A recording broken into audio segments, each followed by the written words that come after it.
Gareth Funning. I'm Professor of Seismology at the Department of Earth and Planetary Sciences at UCR. I've been at UCR for, I think, nearly 17 years.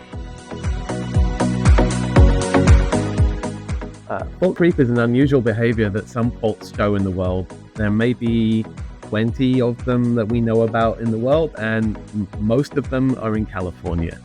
It's a behavior which is different from the expected normal behavior of faults, which is to do nothing for long periods of time and then suddenly move in earthquakes.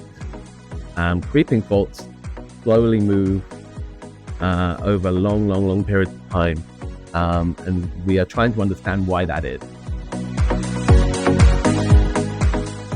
The one thing that we notice with creeping faults is that because they're constantly moving, they very slowly break things. They break roads, they break infrastructure, they break pipe. And the Berkeley football stadium was built on a creeping fault and was very slowly being shredded by the fault.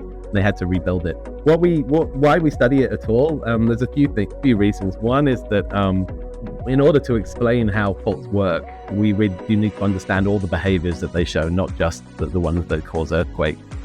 Another thing is that we can very easily see where faults are creeping. So if we can map out where faults are creeping, we can also find out where they are not creeping. And there are a few cases of faults that creep that we think still can have damaging earthquakes. The Hayward Fault in the Bay Area is one example where the fault is creeping at the surface, but there was a damaging earthquake that happened there in the late 1800s, which destroyed stuff in the city of Oakland, including the original University of California. And we think we can constrain which part of the fault it is that had that earthquake from looking at where the fault is not creeping, basically.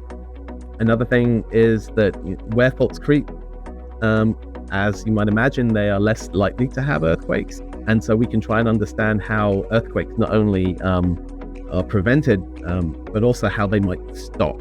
If you start an earthquake in a place where the fault is not creeping and it moves towards a place where it is, it might be that the earthquake kind of runs out of impetus and stops.